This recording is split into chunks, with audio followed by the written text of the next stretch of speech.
Day 6. We're in Edinburgh, Scotland. And it is real feel in the low 40s. And first things first, we need to find Emily a scarf. It's cold. Then we're off to the castle. Do some Brigadoon shit.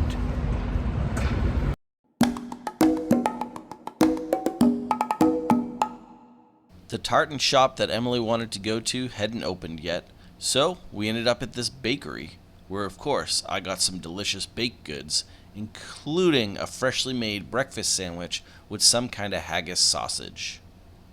We then popped across the street to the Princess Street Gardens for excellent views of the Edinburgh Castle, which led into us just walking right up to the castle. The views from the castle sitting on the hill were awesome. It was my first time being this close to an authentic castle, and it was just like the storybooks. There was even a moat and a drawbridge. We then headed down the Royal Mile in search for the tartan scarf of Emily's dreams. The architecture around here is just breathtaking in every direction.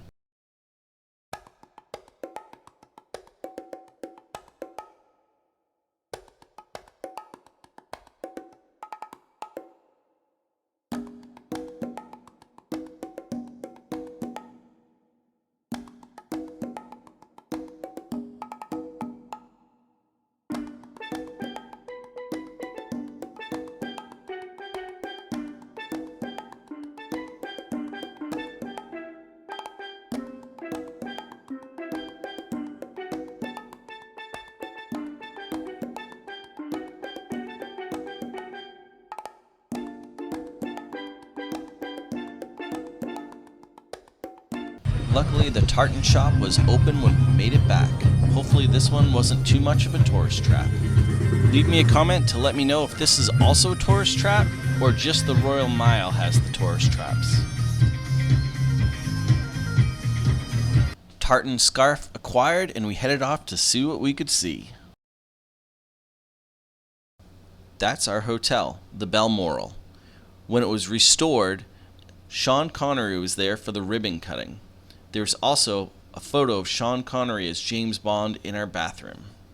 Our journey continued on till we reached the top of Calton Hill.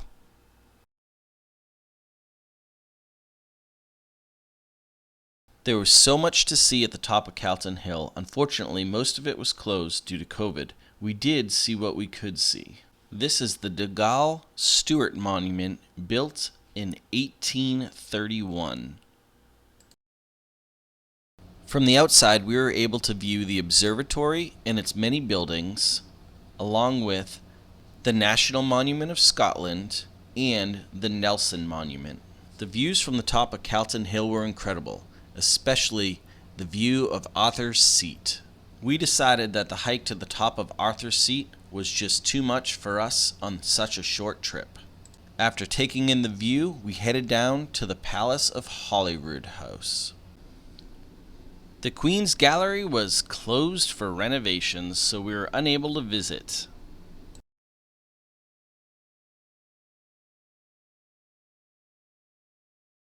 We're at the Palace of Holyrood in Edinburgh, Scotland.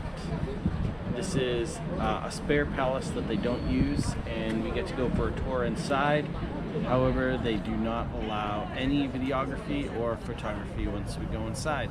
So this is it.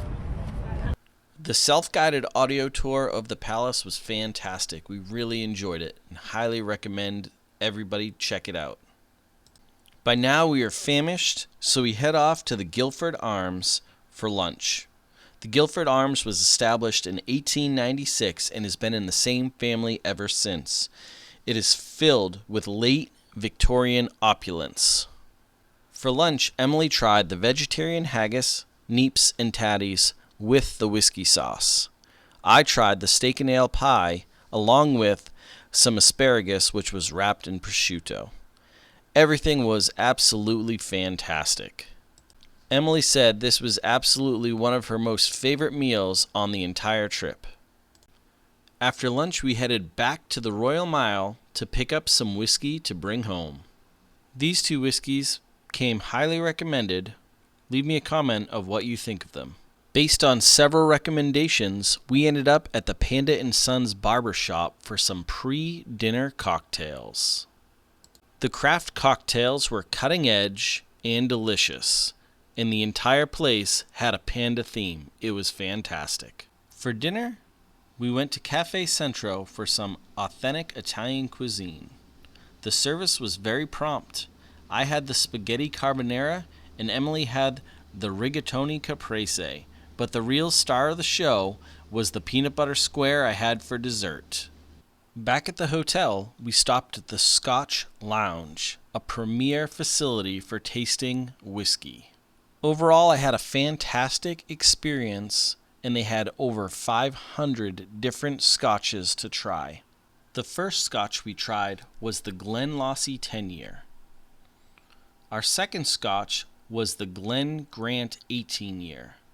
The Glen Grant was actually my favorite of the entire trip.